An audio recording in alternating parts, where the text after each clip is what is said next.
two young fathers are shot to death outside an iconic Utah restaurant. I said, your dad has been hurt really bad. The grief was disorienting for those left behind, until one choice changed everything. I just remember writing this letter, and it wasn't me writing it. Can a personal decision shape generations? We're all falling for this guy's trick. I'm Amy Donaldson. Season 2 of The Letter, Ripple Effect, is available now. Follow us at theletterpodcast.com or wherever you get your podcasts. Lemonada.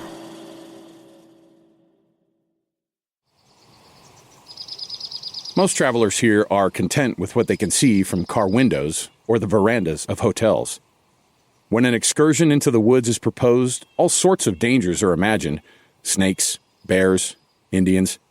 Yet it is far safer to wander in God's woods than to travel on black highways or to stay at home. John Muir, Our National Parks. Eric Robinson loved to read. He spent his mornings in his garden with a cup of tea and a book: the Alaskan adventure fiction of Jack London, the mountaineering tales of John Krakauer, and the musings of naturalist John Muir. John Muir was a Scotsman who established trails and parks and, part of the wilderness conservation in America. That's Eric's wife, Marilyn. She previously told us about a time when Eric disappeared while hiking alone in New Zealand. The outdoors in New Zealand can be unforgiving. I'll remind you, Eric's friend Alan Beck was supposed to meet him at the end of that trek. One night I got a phone call from Alan, and he said he hasn't come in. We haven't met up yet. We'll get back to what happened in New Zealand soon. But first, I think it's helpful for you to know a bit more about Eric's friendship with Alan. In particular, we need to talk about an experience they shared before the New Zealand trip. They walked the John Muir Trail. The John Muir Trail, or JMT, is one of the world's top hiking destinations. Trekkers on the JMT follow Muir's footsteps through the Sierra Nevada range in the U.S. state of California, passing through 3 national parks: Yosemite, Kings Canyon, and Sequoia. Hiking that entire stretch takes time. It was nearly a 4-week trek that they took, walking most of that trail. It also takes planning, persistence, and a good backpack. So Eric did some shopping before departing. It was time to get a new backpack because the other one had, worn a few holes. The backpack Eric chose came in 2 colors, sapphire and ruby, blue or red. Eric didn't like the colour red. I love the colour red. I wear lots of red. I enjoy red, and if I've got a high-powered day where I need to feel confident, I would wear something red. But not Eric. Marilyn expected her husband would buy the blue one. But it was red, and I said, oh yeah, you've gone red. It's not red. Anyway, the argument went backwards and forwards. It's not red, it's ruby. And the backpack became known as Ruby. That ruby red backpack made Eric easy to spot on the JMT. It stood out against the natural colors of nature. And Ruby later became a key target for searchers when Eric disappeared.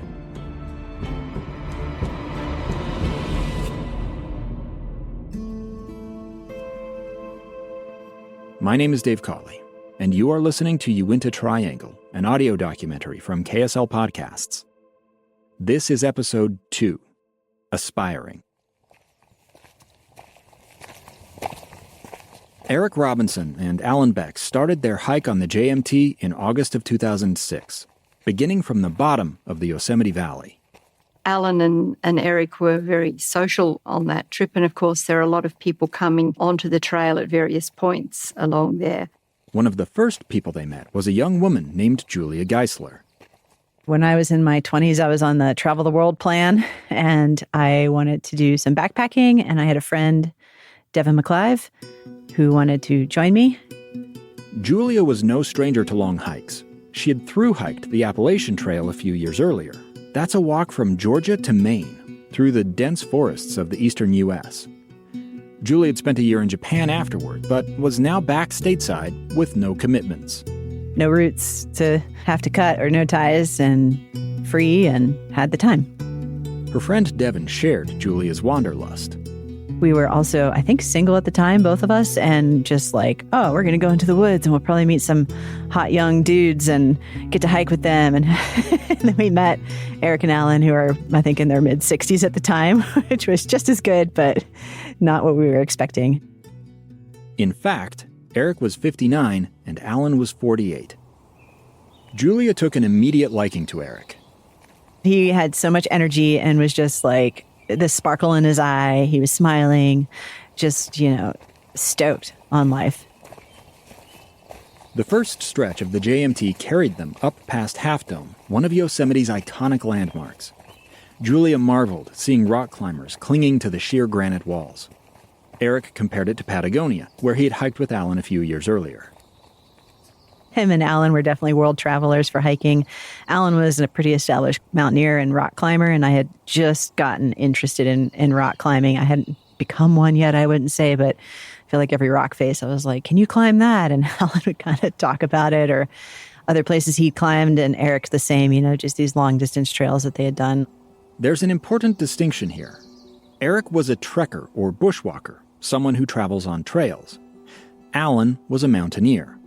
That's more specialized, a combination of hiking, scrambling, and climbing, often without a trail, sometimes over snow and ice.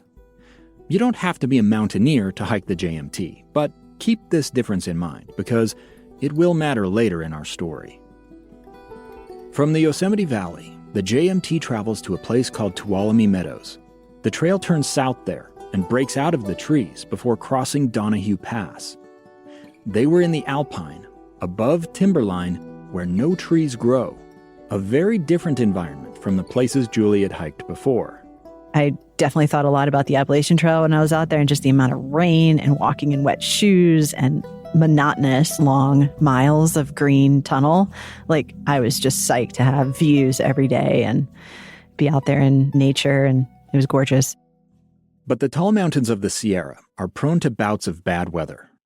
Bursts of wind and rain can lash hikers. Eric and Alan both came prepared. I think that they had both had a lot of experience in the mountains and seen, bad weather, and were very knowledgeable on how to be prepared in high alpine terrain. Getting soaked in the mountains can put a hiker at risk for hypothermia.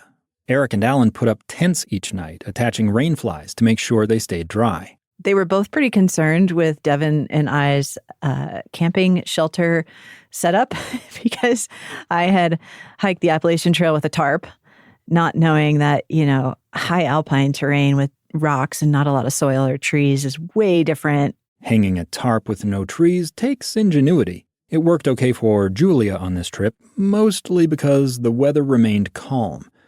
Could have been a different story in a storm. A tarp maybe doesn't cut it in a storm or high winds or just a shelter in general. So they were pretty concerned that we had a tarp. But that's part of the fun of this kind of camping. Testing your skills, equipment, and spirit against challenging conditions, sometimes scraping by with just the bare essentials. Julia could see her new friend Eric didn't compromise when it came to safety, but his ambitions in the outdoors were growing, along with the potential dangers. And we'll soon see the consequences when disaster strikes in New Zealand. I just have this image of him walking out of his tent at night or something like that and slipping and falling, and kind of off-putting because he was such a mountain man.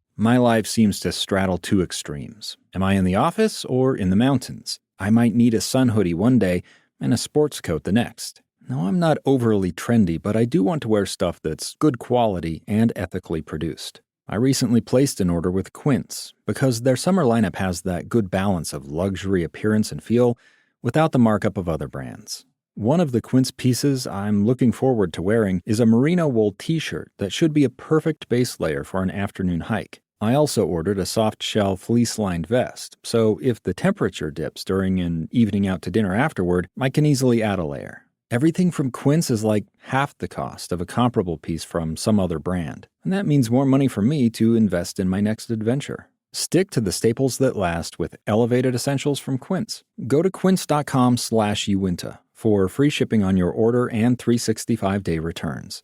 That's QUINCE.com/Uinta to get free shipping and 365-day returns. Quince.com/Uinta.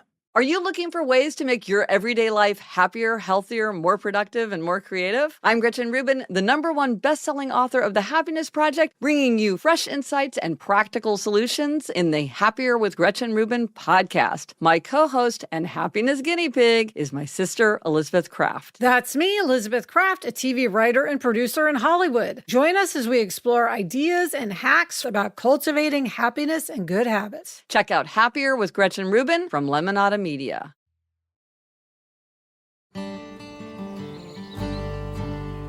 Julia Geisler loved the time she spent on the JMT.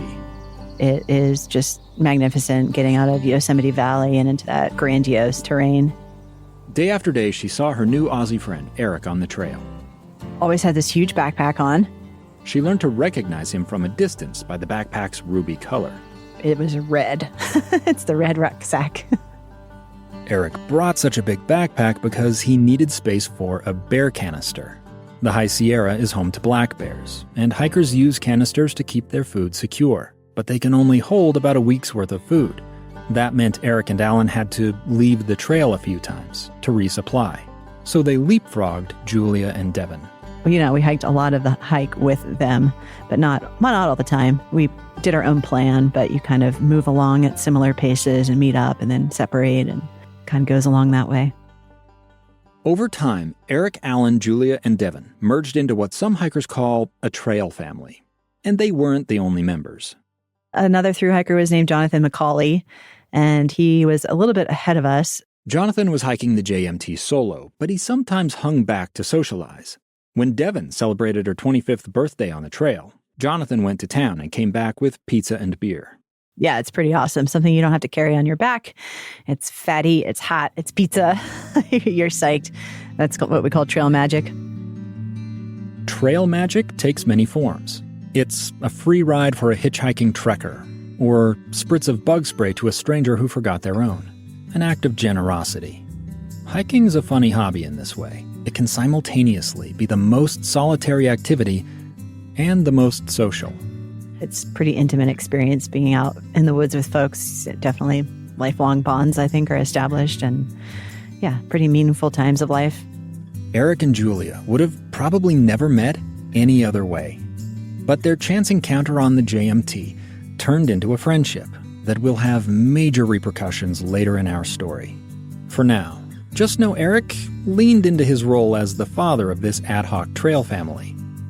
Devin liked to sleep in the mornings, and Eric wanted to get going, and he would just pretty much not yell at the top of his lungs, but loud enough that she would hear, Devin, it's time to get up. It's time to get on the trail. You know, that was his personality of he was so happy out there and passionate. I mean, it's a grand adventure. It's great to be out there with friends, or it gets a little bit boring.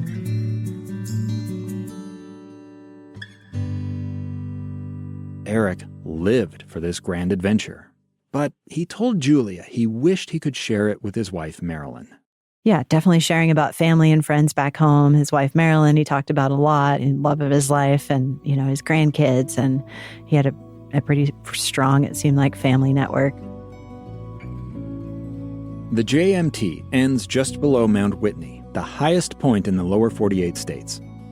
Eric and Julia both woke early on their last day, so they could ascend Whitney's summit for sunrise.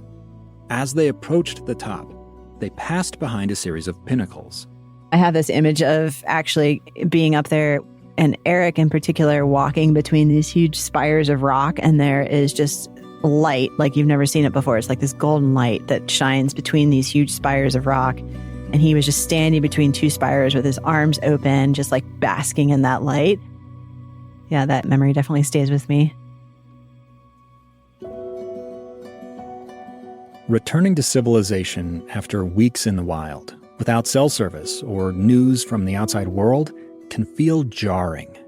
After finishing the JMT, Julia and Devin headed to San Francisco. I definitely struggled coming off that trail because it was a month in the woods, and then I was dumped into this city, and it's a pretty eclectic, crazy city where anything goes. So it was a bit shocking and overwhelming to come out of the woods for me that time than I think any other hikes I've done. And I had no idea where I was going next. So it was a little bit unmooring to come off of, you have your goal and then you're done. And now what? Eric, meanwhile, went to meet up with Marilyn. I flew over to San Francisco to meet Eric after he and Alan came off the trail. And the first thing I hear, we've been invited to a party tonight. It's across the bay. We're going across the bay to a party. It's Devon's birthday. They arrived at Devon's house to find it packed with people half their age. It was like stepping back in time to university. And there were people everywhere, and everybody was drinking, eating, chatting, talking, having a great time. Marilyn really hit it off with Julia and Devon, in spite of the age gap. So Devon and Julia are lifelong friends for both of us, from that walk. But privately, Eric told Marilyn his friendship with Alan had worn thin. And I guess he was a bit angry after a few, differences there. And I'm not going to walk with him, and I'm not going to do anything more again. She couldn't quite suss out the source of the friction. How they'd managed things along the way, or who did what, or whatever was the conflict there. Look, I've done long trips like this. Being stuck with people, even ones you like, can strain friendships. Little disagreements get under your skin, like a sliver in your thumb. A month's a long time to be with one person. I also wonder if Eric's irritation had to do with pace. Being older, he didn't hike as fast as Alan. I recall one instance where Eric would say, he'd just charge off and I wouldn't know what was going on, and Eric liked to know what was going on. Whatever the case, Marilyn figured it would blow over. Eric's friendship with Alan and the adventures it enabled were too valuable to give up. Eric and Marilyn spent a couple days in San Francisco, then rented a car and drove to Yosemite. They went to an overlook called Glacier Point. Marilyn marveled at the view, listening to woodpeckers and jays busy in the trees below. I saw my first bear. We had fun. We went through the sequoia forest. They visited Tuolumne Meadows, where a gurgling river runs through verdant fields bursting with birdsong. It was the first time Marilyn had seen a high-elevation, subalpine meadow like this. There's no place like it in Australia. It felt magical.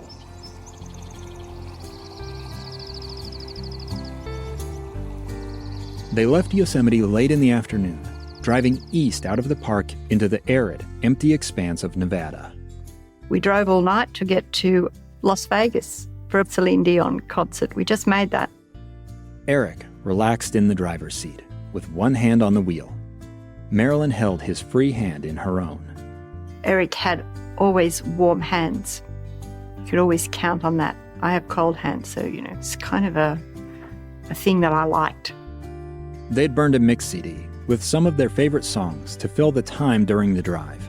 The tunes were epic and intimate. The score from Dances with Wolves juxtaposed against Girl from Yesterday by the Eagles. We went then to Grand Canyon, and we camped and walked and explored Grand Canyon. The mix CD played again as they drove to Los Angeles to catch their flight home. Marilyn sang along to the Carly Simon song, It Was So Easy. Now we're grown with debts and regrets and broken hearts and sentimental schemes. Now every tender failure seems to overthrow old dreams.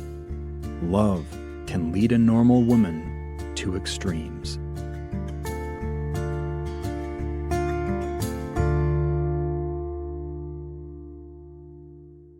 Eric turned 60 about 6 months later, in March of 2007. Marilyn decided to throw him a birthday bash. Growing up, in a low-income family in Scotland, birthday parties weren't a regular thing, and he'd made comment that he'd only ever had one birthday party before in his life. It was also significant, too, that his mother died fairly young, so that was sort of an anxious period for him in his life. I've got as far as my mother lived. And so it was a celebration, one of his life, his healthy life, but also the fact that he hadn't had a party before. She invited all their friends and neighbours. Typical Australian party with the barbecues on, the braziers out the back, and everybody comes and goes and your whole house is filled with people. Every gift Eric received reflected his love of nature in some way. His friends all knew hiking wasn't just a fun holiday for Eric. It's what provided his life purpose. He told Marilyn he was going to retire, so he'd have the freedom to travel and tackle even more long trails. Because there's more walks than I can achieve in a lifetime out there. But Marilyn wasn't always available or interested in the more ambitious hikes Eric wanted to do. In her absence, he had turned to Alan as his trekking partner. That is, until their falling out on the JMT. Alan was making overtures, trying to patch up their differences, but stubborn Eric wasn't ready to mend the fence. Instead, he encouraged Marilyn to quit her job and join in his adventures. But I was still energetic, passionate, involved in my teaching chores, and I resisted his hints to retire. When she was ready, maybe in a few years, she would step away from her job and join him. But in the meantime, they came to an understanding. Marilyn gave Eric her permission to hike alone. Every relationship fosters and grows well if people have their own space and their own interests, and you're not tied to each other's apron strings or glued at the hip, and you can go off and do things and come back and relate and enjoy and share. But they agreed Eric needed 2 new pieces of gear if he was going out solo. First, a handheld GPS unit. Remember, this was 2007, before everyone carried a smartphone. GPS devices were far less common. Eric had learned how to navigate with a map and compass, but GPS would be an important tool if he ever got lost. You could set in where you were going. It recorded where he wanted to go, and look how far I've walked and look how far I've climbed, and, you could plot and plan on that. The second new piece of gear they bought was a big, chunky DSLR camera, so Eric could show Marilyn photos of the amazing places he visited. Retirement meant Eric didn't bump into his estranged hiking buddy Alan at work anymore. It was the lunchroom connection that started it all. And the lack of that lunchroom connection slowed their reconciliation. Eric and Alan were on speaking terms. I don't think there was, I'm never going to speak to you again. It was, I'm not going hiking with him ever again. Alan tried to break down that barrier. He invited Eric on a trip to New Zealand in early 2008.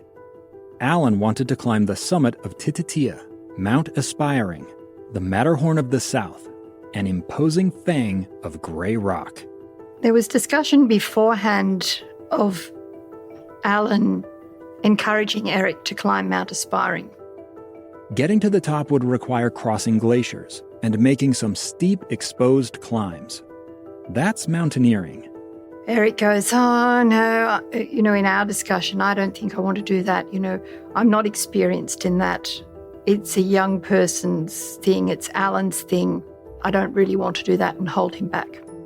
He instead made his own plans to go to New Zealand, by himself, to solo hike the Cascade Saddle, a challenging trekking route just to the southeast of Mount Aspiring.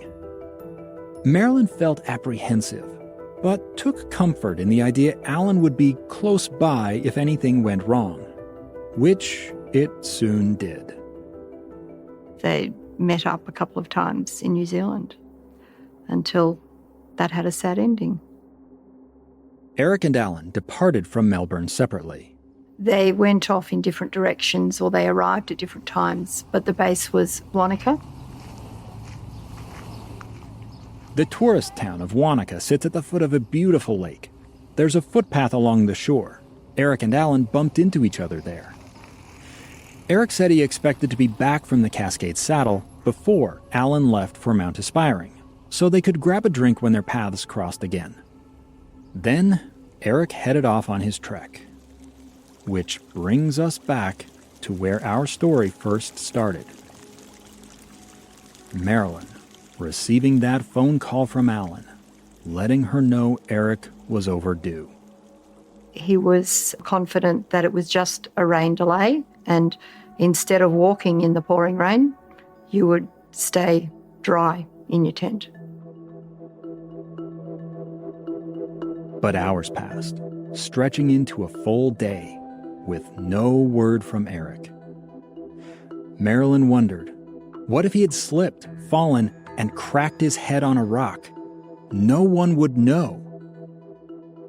So I called Department of Foreign Affairs and they liaised with New Zealand. The message went down the track and all the Conservation Department workers were on alert. Still, no word came. Where was Eric? Every passing minute cast additional doubt in Marilyn's mind that her husband was simply sitting in a tent, waiting out a storm. But it seemed all she could do was wait and hope.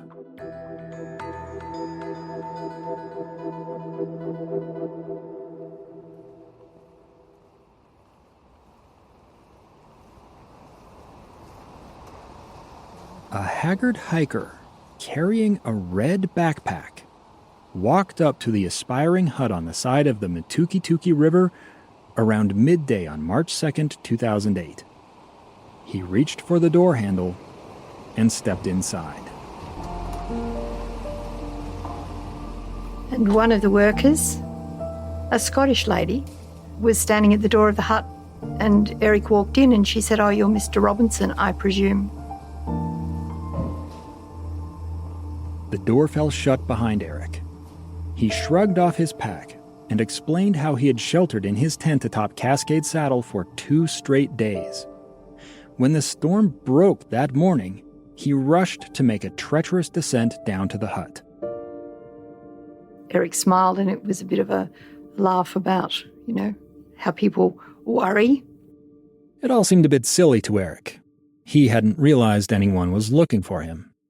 Eric made it back to Wanaka a day later and called home to let Marilyn know he was okay.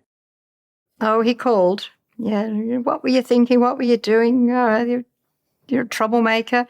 Look what you've done. Caused a bit of concern. And we had a bit of a laugh about it, but we also talked about the safety angle of that. Eric's safety was never in question, at least from his perspective. Marilyn saw it differently.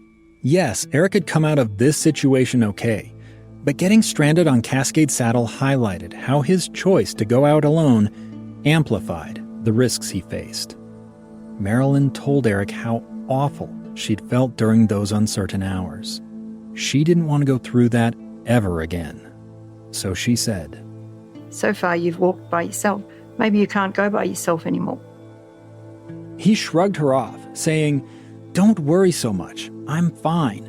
In fact, he was already repacking Ruby, getting ready to go out on another solo hike. He went to buy some food and ran into Alan.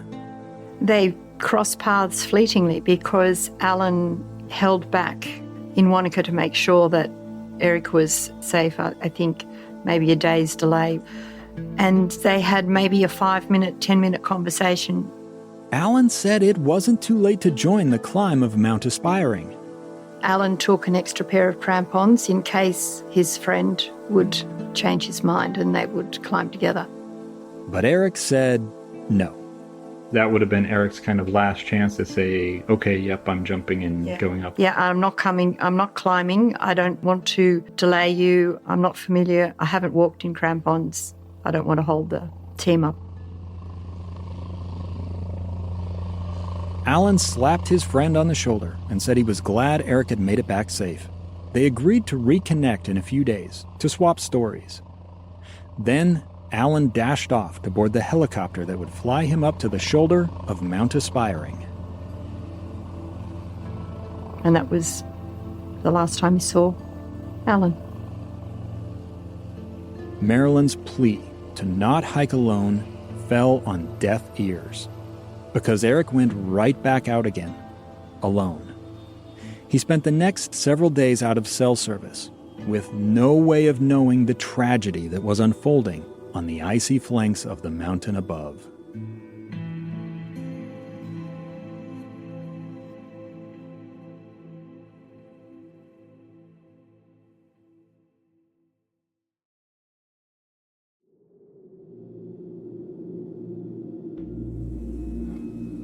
A blizzard descended as Alan Beck and his climbing partner Andy made their first attempt at the summit of Mount Aspiring on March 4th. They retreated to the safety of a hut, waited a day for the storm to die down, then made a second attempt.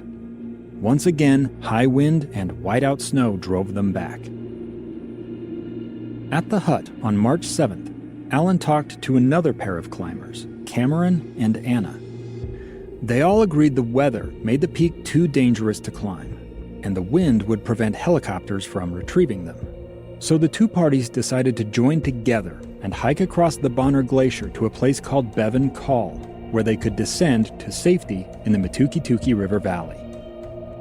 Cameron had a radio. He used it to inform friends back in Wanaka of the plan. He said if they didn't make contact again by Saturday, those friends should alert search and rescue. The four climbers then left the hut and started across the glacier. Progress came slowly. They were about halfway across the ice when the ever-changeable New Zealand weather took yet another turn. Heavy snow fell, cutting visibility, a treacherous situation when walking across an ice field riven with crevasses. They decided to stop and wait out the weather. Alan pitched his tent on the ice, and the party of four huddled inside. They spent an entire day trapped in that tiny cocoon. Then, on the morning of Saturday, March 9th, with the storm still blasting outside, Alan told the group he was going to scout for a way off the glacier. He put on his coat and crampons, but left his climbing helmet and stepped out into a swirl of snow. The weather cleared a few hours later. The party was by that point overdue.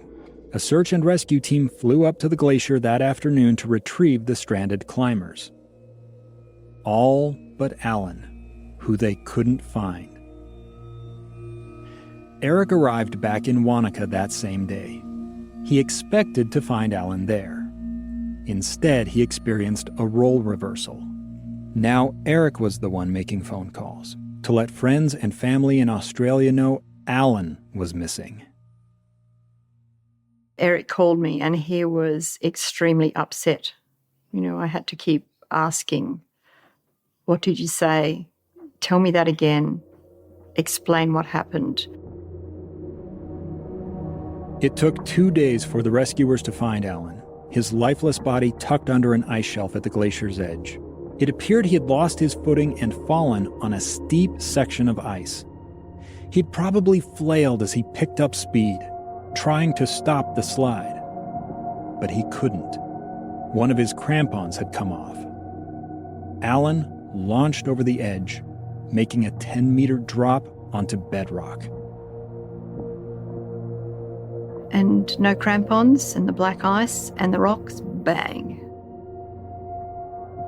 He was scooted back into a hollow, in a seated position, suggesting he survived the initial fall and sought shelter from the weather.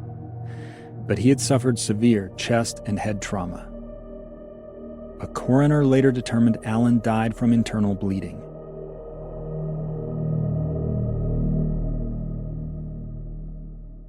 He was cremated in Wanaka.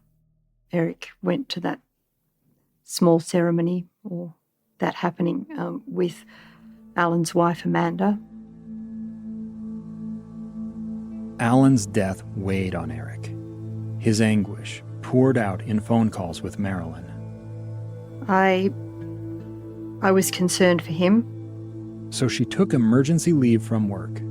He was there, he was alone, he was clearly distressed, and I went to be with him. They met in Christchurch, then traveled to the small seaside town of Akaroa, where they quietly marked Eric's 61st birthday. It was a stark contrast to the big party a year prior. Eric showed Marilyn photos he had taken during his Cascade saddle hike with their new DSLR camera. One showed his red backpack at the top of the saddle, looking across the Matukituki River Valley toward a fog-shrouded Mount Aspiring. The picture seemed ominous in retrospect. Eric couldn't stop thinking about what might have happened if he had accepted Alan's invitation. Maybe his friend would still be alive. There were many debriefings over that and processing everything that had happened. He kept expecting a call from Alan's wife, letting him know if and when she intended to hold a memorial service back in Australia. But he hadn't heard, and that distressed him even more, and he couldn't understand why. Marilyn finally called home and learned Alan's celebration of life was happening the next day. She and Eric rushed to the airport. The printed program for that service included 2 photos of Alan. Eric had taken them both during their trek in Patagonia. The program also included a quote from famed New Zealander and mountaineer Sir Edmund Hillary, who, along with Sherpa Tenzing Norgay, was the first man known to have summited Mount Everest. You don't have to be a fantastic hero to do certain things, to compete. You can be just an ordinary chap, sufficiently motivated to reach challenging goals. To Marilyn, Alan's death highlighted the inherent dangers of mountain travel. She thought it might be an inflection point for Eric, where he paused to question the wisdom of going alone. But he rationalized it, telling her what happened to Alan couldn't happen to him. He was a trekker, not a mountaineer. He avoided ice. Different set of circumstances to something that Eric had experienced before and would not have been doing himself. Marilyn wasn't so sure. She had just endured having her husband go missing, followed by the death of his closest trekking buddy. We then started talking about strategies of, what you would do, but preferably, Eric, not walking by yourself.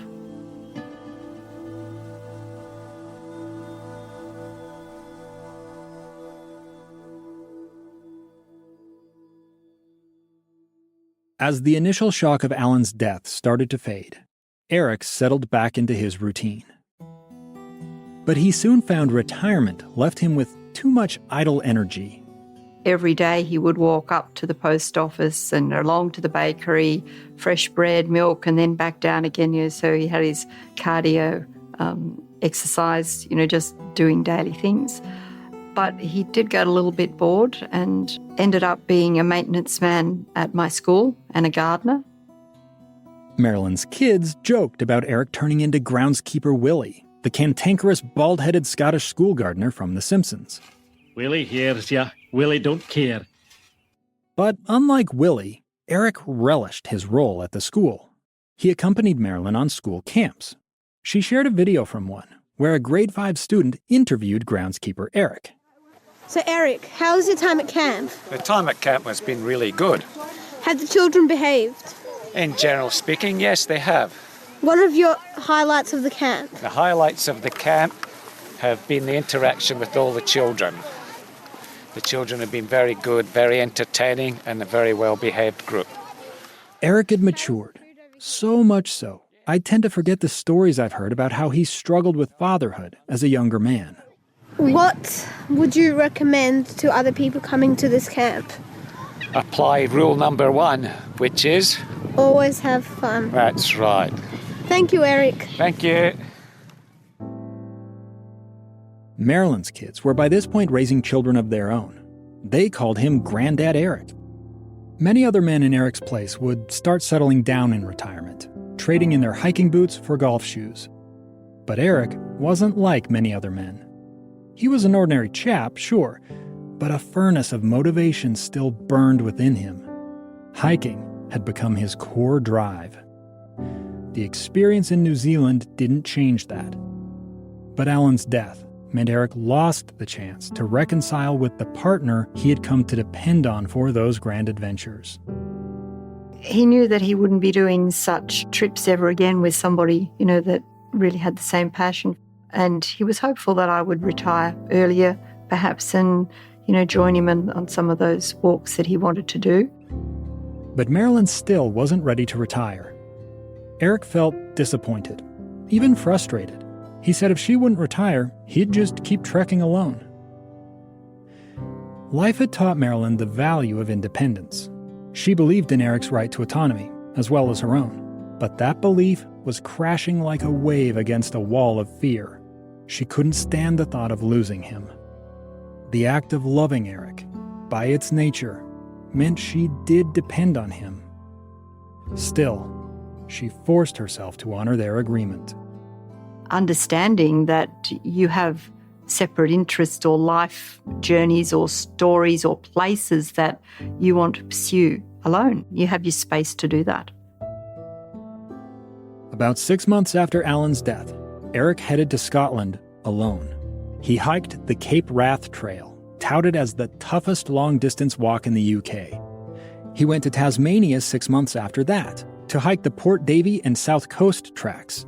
These two trails cross an extremely remote stretch of wilderness along Tassie's windswept southern coast.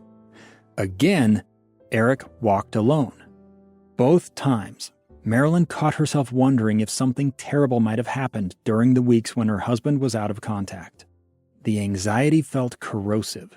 It ate at her like a cancer. So when Eric proposed his next big adventure, to Nepal, she refused to let him go alone. Eric dreamed of trekking in the Himalaya, or Himalayas in colonizer speak, home to the highest mountains on Earth. Annapurna is the 10th highest mountain in the world. The circuit is a long trekking route around the massive mountain. You can do it by yourself, which was what Eric liked to do. He didn't want to take guides, so he didn't want to have to have that constraint and responsibility more of another person. Completing the circuit would require 3 weeks, a much longer trek than any Marilyn had ever attempted. She wondered if she was up to the task. Altitude sickness is the biggest risk. It's a result of the body's response to lower oxygen pressure at higher elevations, and it can affect even conditioned athletes if they rush too high, too fast. He hadn't really done anything of that altitude, neither had I.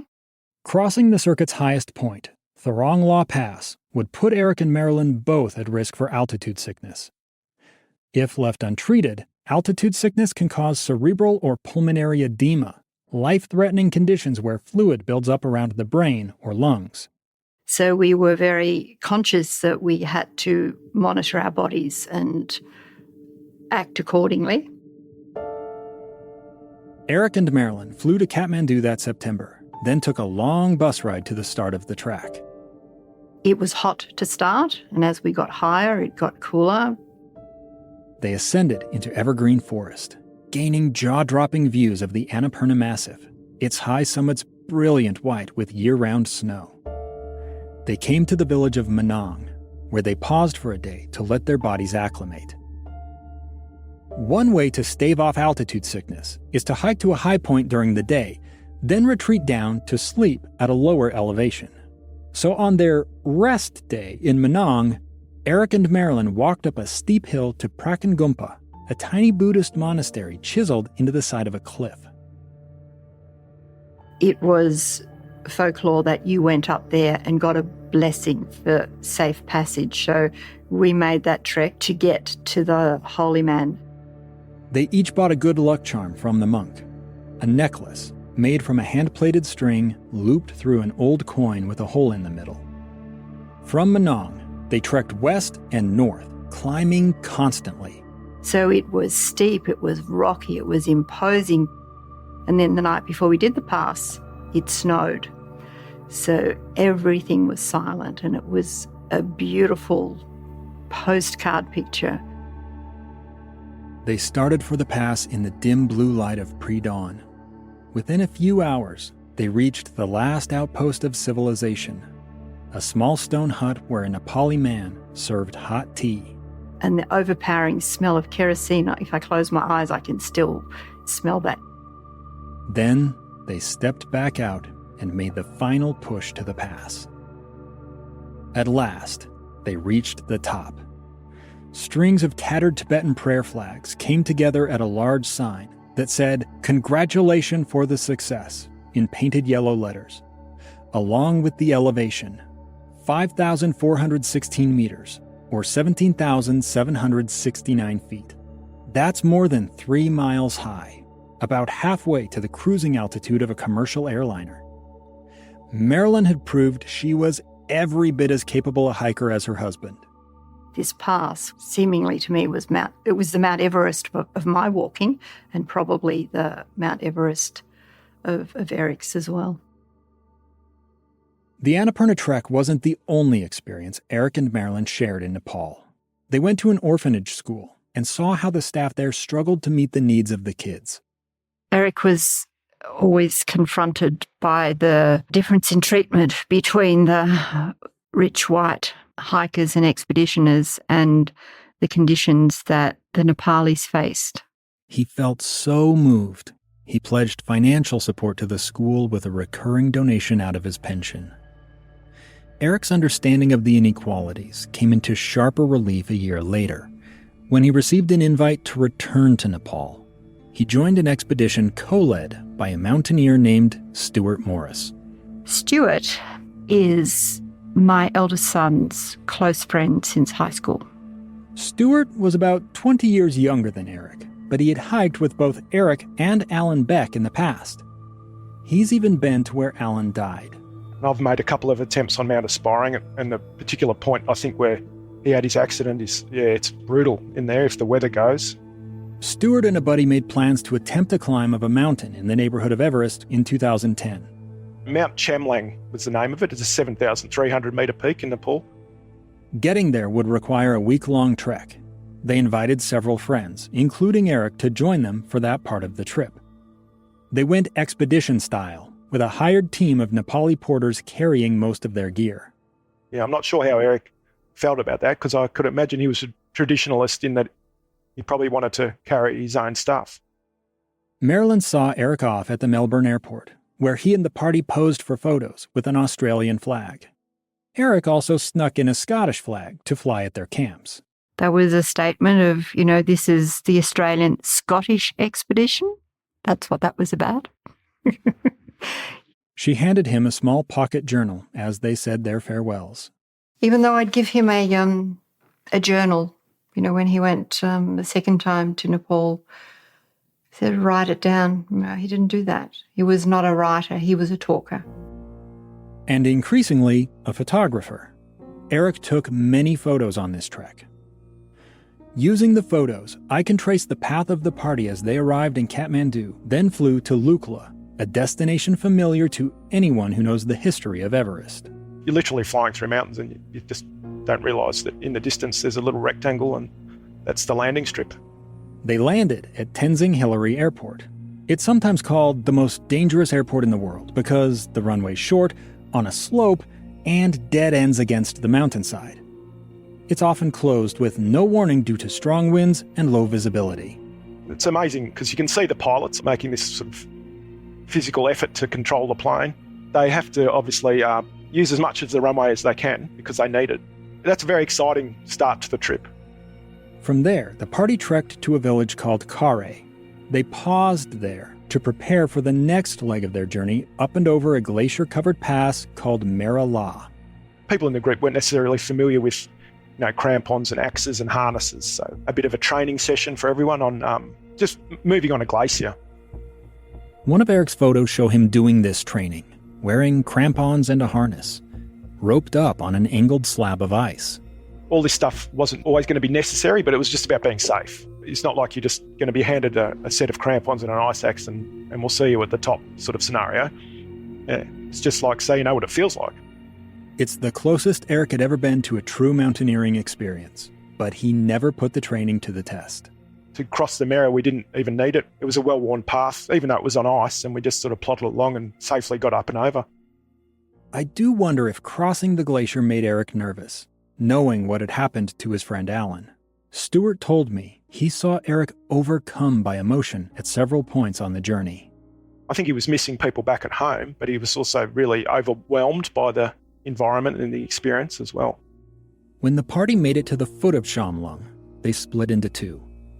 Stuart and his climbing partner made base camp and prepared to attack the mountain, while Eric and the other trekkers turned around and started walking back the way they had come. This meant crossing Mera Pass again, and while there, the trekkers intended to visit a nearby summit.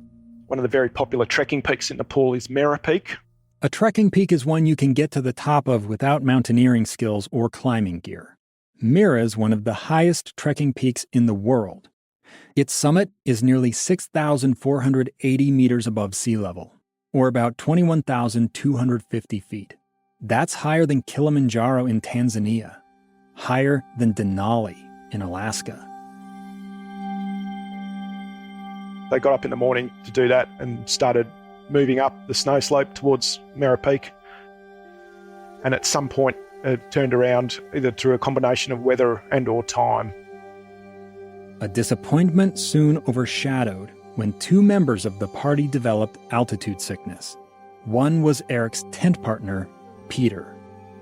My father-in-law, he started to get sick on the way down. Eric could only watch as Peter's condition deteriorated. He developed cerebral edema and pneumonia, a life-threatening situation. The party called for a helicopter to evacuate him. But then there was the difficulties of the weather, getting a helicopter up. It was a race against time. A short window of fair weather finally allowed a chopper to reach them. It flew Peter to a hospital in Kathmandu, where, thankfully, he recovered. But the other person who got sick, one of the porters, never made it off the mountain. The Australian was airlifted out, and the Nepali person, porter, died.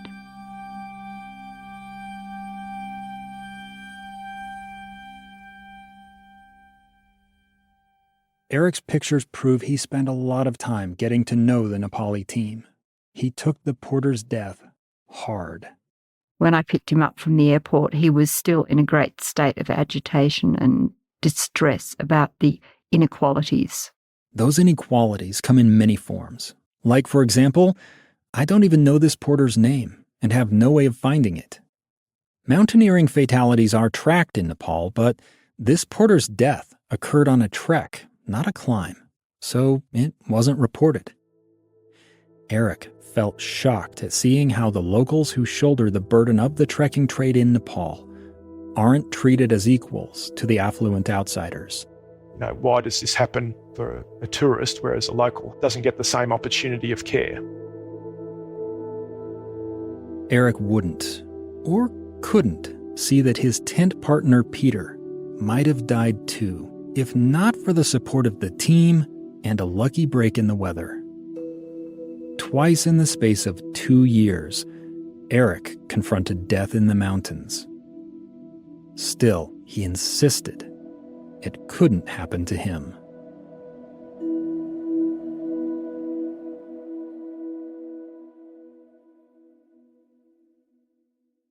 Eric started planning a trip to North America in early 2011. He set his sights on 2 separate trails considered to be difficult, though he figured neither would prove as challenging as the places he had already been. He had asked if I wanted to come, because he was always inclusive and hopeful that I would join in on these adventures. But it was the start of term 3, which is a very busy, intense teaching time and, a lot happening in schools. And I said, well, I can't, or more, I won't.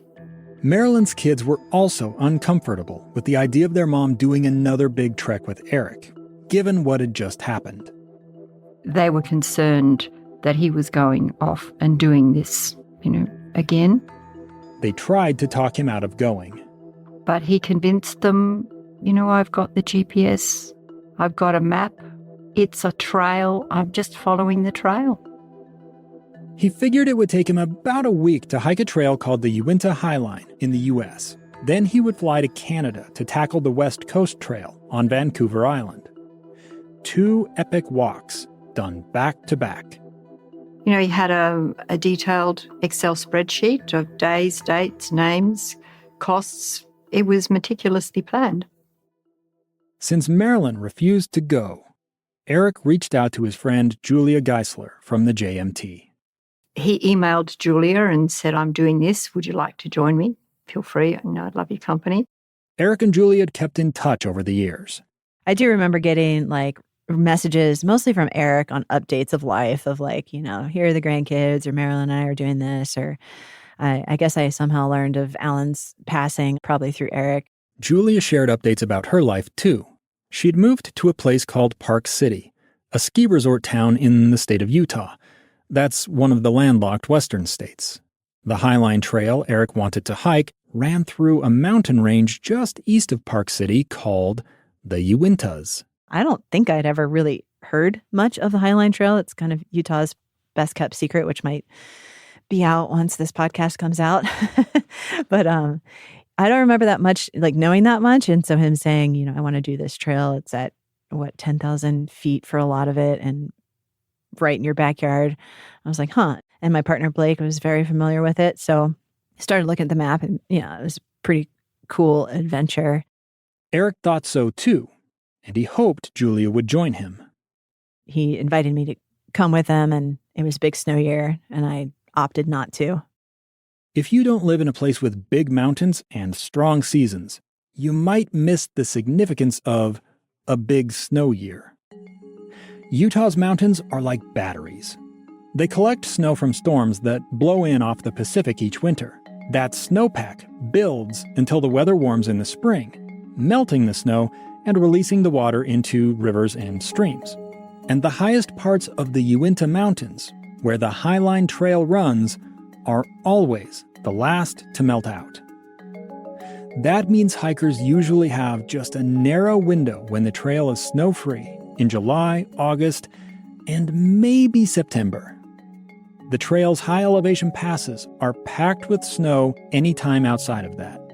When you're looking at going over passes on a high alpine trail, that gets hairy quickly if you don't have the right, crampons and poles. Eric scheduled his trip during that window in July and August. But 2011 was an unusual year. The Uinta snowpack was the deepest on record, and a cold snap that spring delayed the start of the melt by several weeks. So that snow took a long time to melt. Even in August, it's still up there in the high mountains. Julie had only lived in Utah a few years by that point, but she had been a skier her whole life and recognized how unusual these conditions were. It seemed like more risk than she wanted to tackle. But I'm not clear just how strongly she communicated that to Eric. Yeah, I just said, I don't think the timing is great right now. And he respected that. But he was like, well, I'm coming. So can you, help me out with logistics of picking me up and getting me, to the airport? And I was definitely excited to see him. She agreed to host Eric in Park City for a few days before he set off on his hike. But her decision not to accompany Eric left Marilyn feeling uneasy with her husband's plan. She applied pressure, telling Eric he shouldn't go without someone to watch his back.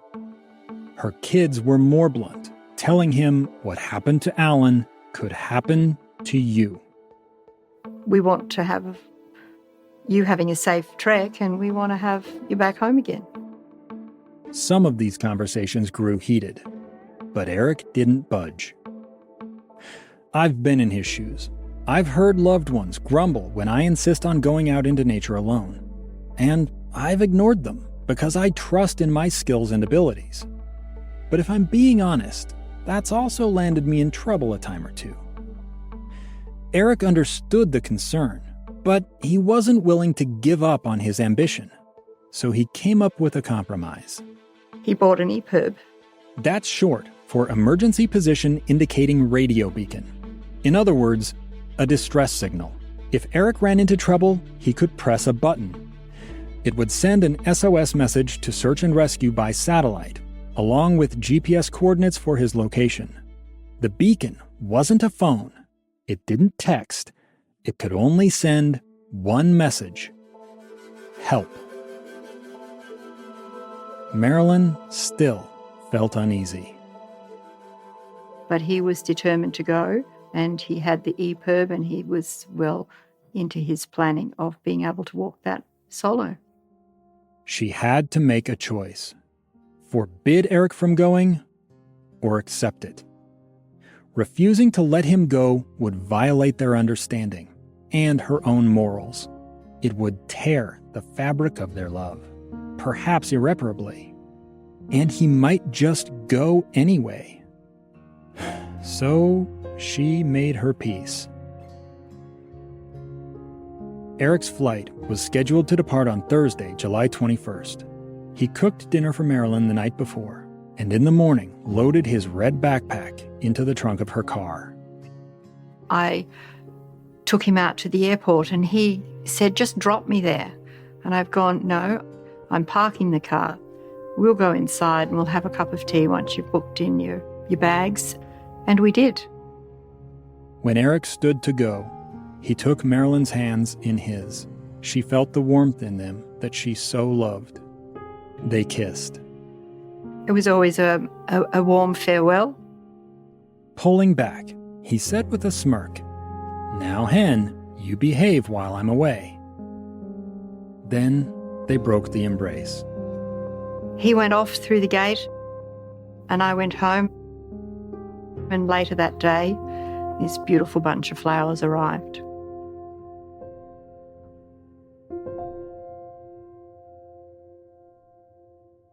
The afterglow of that departure lingered on Marilyn's lips for the next few days. She received sporadic updates from Eric by text message as he made his way to Utah. He was having a great time with Julia. Devon had come across from San Francisco. Eric, Julia, and Devon all felt Alan's absence from this reunion of their JMT Trail family, but tried not to let that overshadow the joy of being back together. Julia showed Eric and Devon around her adopted home in Utah, even taking them to a rock climbing wall in the Uinta Mountains. She invited Eric to try a pitch. He didn't climb. He didn't want to climb. But he took pictures with his DSLR, as Julia showed Devon how to clamber up the rock face. On the last night before Eric departed for his hike, Julia watched as he loaded Ruby, the big red rucksack. He was prepared. He had extra food, a couple days worth of extra food.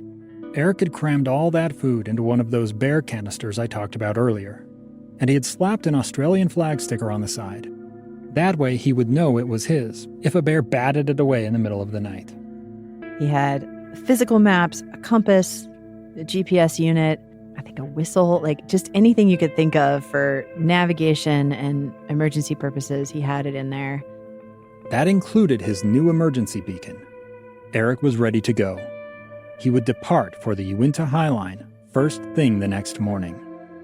It's at least a half-day trip from where Julia lived in Park City to the start of the trail. To get there, he would take a Greyhound bus to the city of Vernal. From Australia, he arranged to have a rancher dude pick him up in Vernal and take him to the Highline Trailhead, which is, it's not off of a main freeway or anything. You got to kind of want to get there and figure out your transportation there. It's not like a taxi's going to take you there. So he found this guy that, if he could get to Vernal, would take him to the trailhead. Eric would then walk the length of the Uinta Range, emerging at the far end, where Julia planned to meet him 10 days later. The plan was set. At 8 a.m. the next morning, Thursday, July 28th, Julia drove Eric to the Greyhound stop. And it's like, I'll see you in 10 days at the Highline Trailhead on the Mirror Lake Highway. And that's the last time I saw Eric, was dropping him off at that bus stop.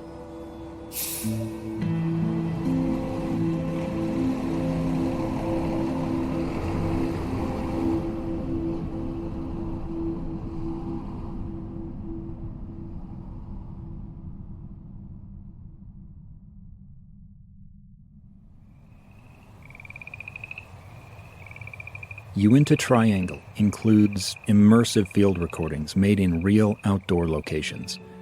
For the best listening experience, please consider using a good pair of stereo headphones. And if you'd like to build a better picture of the places we visit, you can find maps, photos, and video at uintatriangle.com. That's Uinta, spelled U-I-N-T-A, triangle.com. Find us on social media using @UintaTriangle. Bringing you this story has been an effort years in the making. To support this kind of work, please follow the show and share it with your friends. You can also help us by subscribing to Lemonada Premium, right in your podcast player. It gets you access to exclusive bonus episodes. Here's producer Andrea Smartin with a peek at the latest bonus. Would you hike alone in the wilderness? No one to talk to? Just you with your thoughts and no one to help if something goes wrong? In bonus episode 2, Dave Colley talks about his personal experience trekking solo and how he attempted to get inside the mind of a fellow hiker he's never met. Uinta Triangle is researched and written by me, Dave Colley. I also did the field recording. Andrea Smartin is lead producer and sound designer, with contributing producers Ben Kubrick and Jenny Ament. Our main score and original music are by Allison Leighton Brown. Additional voices in this episode from Alex Keary. Uinta Triangle is a production of KSL Podcasts and Lemonada Media. My personal thanks to the following past and present members of the KSL Podcasts team: Aaron Mason, Amy Donaldson, Felix Bennell, Josh Tilton, Nina Ernest, and Ryan Meeks. Lemonada executive producers are Jessica Cordova-Kramer and Stephanie Whittleswax. And for KSL Podcasts, our executive producer is Cheryl Worsley. Finally, from me to you, please remember, wherever your life's trail takes you, none of us ever truly walk alone.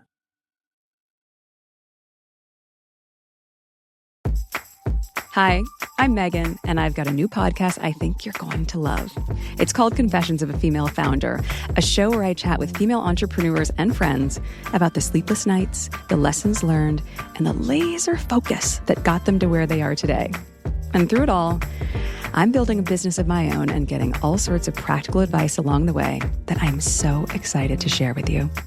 Confessions of a Female Founder is out now. Hear new episodes each week ad-free on Amazon Music. You can also ask Alexa, "Alexa, play Confessions of a Female Founder with Megan" on Amazon Music. And she will.